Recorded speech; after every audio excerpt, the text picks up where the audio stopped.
So the UK is sending Look Mum No Computer and Eins, Zwei, Drei to Vienna this year. Now, Look Mum No Computer is the name of the artist, not the name of the song.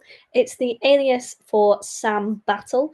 Obviously, the UK has had pretty good success at Eurovision recently with blonde men named Sam. But will this entry be replicating that? Let's review Eurovision.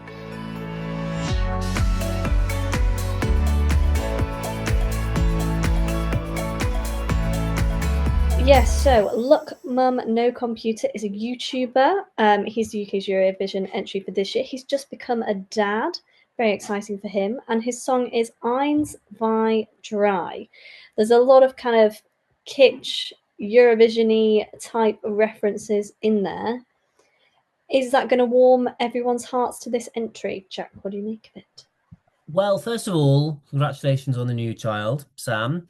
That is where the joy ends, unfortunately, with my review. I absolutely hate this with quite a passion. I don't know what it is about the UK in contests held in Vienna. We just seem to collectively lose our minds because the last time they sent that, frankly, crime against a god, Electro Velvet, and this time they're sending something that is just, oh.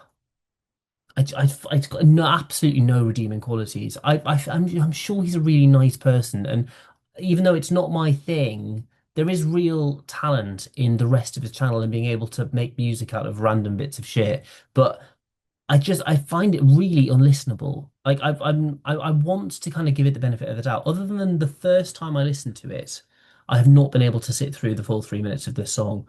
I just can't do it. It's cringeworthy. The references are almost so like uniquely British that they're not going to translate in the slightest. Like nobody in the continent knows what roly poly is. Like nobody knows, and I normally I manage to get 1 minute and 3 seconds in because that's when he mentions got me feeling okie dokie, and that's when I'm like, no, I can't, I just can't do it. It's so cringe that I genuinely can't stand it. And I think what we and you're probably about to say this, I'm right to steal the thunder. When the song was revealed, we messaged and I think initial horror about it, and you said we're just not popular to pull enough to pull this off. And I think that is the single best line to summarize this. Other countries get away with this sort of jokiness, and probably in other languages, like Greece has, they talk about sashimi for goodness sakes. So maybe the fact that just because it's in English, I'm feeling being a bit harsh on it. I don't know, but with this, it just feels very lame. We're trying to be cool and wacky and quirky, and it just comes across as shit. And I'm sorry, I can't stand. This is my least favorite British entry for a very long time since Electro Velvet. I really can't stand it. Oh, harsh words there. See, it's grown on me a little bit since we first listened to it. So the first time I heard it, I was like, oh, we're coming last. And then the more I've listened to it, the more it has kind of grown on me. I do take the point of like, I find it quite a hard listen all the way through. And I do think some of the references are kind of slightly too niche in terms of roly poly and custard. But it's kind of my guilty pleasure this year. It is a kind of very tongue-in-cheek, like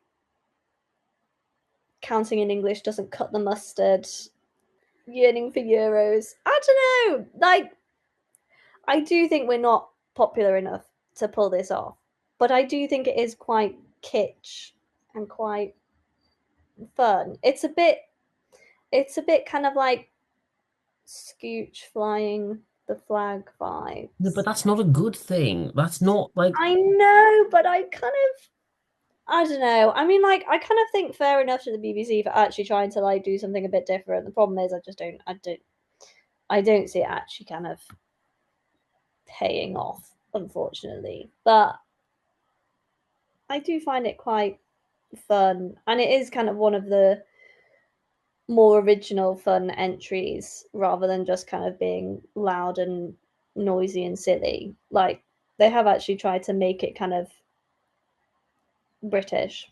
There's no other country that could have sent this, probably because no other country enjoys jam roly poly as much as we do. But It is hideous though. Ooh, I'm not a fan what, of jam roly not poly? God no. Nice slaps. Top tier. That'd be like my death row pud. Was it? Yeah, big I'd fan. have profiteroles, I think. So Now I'm thinking of European. profiteroles because it's an escape from how bad this is. Anyway, so bit of a difference of opinion there on the channel. Obviously, the UK is one of the big four for this year, so it's automatically in the final. How well do you think it's going to do, and what would you score it? Um, well, yeah, I mean, I suppose that, again, the synthesis of how this is if we didn't have an automatic qualifying spot, this would not go through. It just wouldn't, and that's the problem. It's kind of I will echo your applauding of the BBC for actually taking a risk and doing something a bit different, but it's just not good at all. And there is absolutely no universe that this would qualify if we had to compete in the semi-finals. That means it's not good enough. Like you can't just, roll in, like lie around and just hope 7 or 8 million viewers rock up sometime in May just because you happen to already have a final spot. You need to actually try and do something semi-competitive, and this just doesn't cut it. It doesn't cut the mustard, to quote, "Look, mum, no computer." Um, I don't hate it as much as Espresso Macchiato because I mean I get banging on about this. I genuinely think that song is sinister. There's something just corrupt and black-hearted about this. There's not about that rather. There's nothing black-hearted about this. I just think it's lame and I don't like it. I'm going to give this a 2.5 out of 10, which I think in all our years doing this channel is my lowest UK rating. I'm so disappointed. So disappointed. Ouch, that is harsh. I mean, you're right. I don't think this would qualify if it wasn't already going through. I just also think that's in part because we aren't a country who typically sends silly entries. So I just can't imagine there's that much kind of goodwill there for us doing something like this. I'm going to give it a higher score. I'm going to give it a 6. So where does that leave us? 8.5. I do You think were this is. more pessimistic about Sweden than you were about this, and you've Yeah, given but my Sweden. scores at least matched that. Like, my scores were higher for Sweden than for this. True, that is Yeah, true. exactly. And also, you were giving me lots more to bounce off your negative vibes for this. Whereas, like, I was Sweden, I was having to give my view first. But yeah, I think this is probably still coming bottom 5 because I don't really think this will. Well, it's not going to do well with juries, and I don't see it doing particularly well with the televote. So sorry, Sam. Anyway, that's what we think. Let us know what you think in the comments. And don't forget to like and subscribe so you can get notified every time we upload new content. Of course, we're on YouTube, on Spotify, on Instagram, and on TikTok. So lots of places to catch up with our reviews. But that's it from this episode, and we'll see you next time.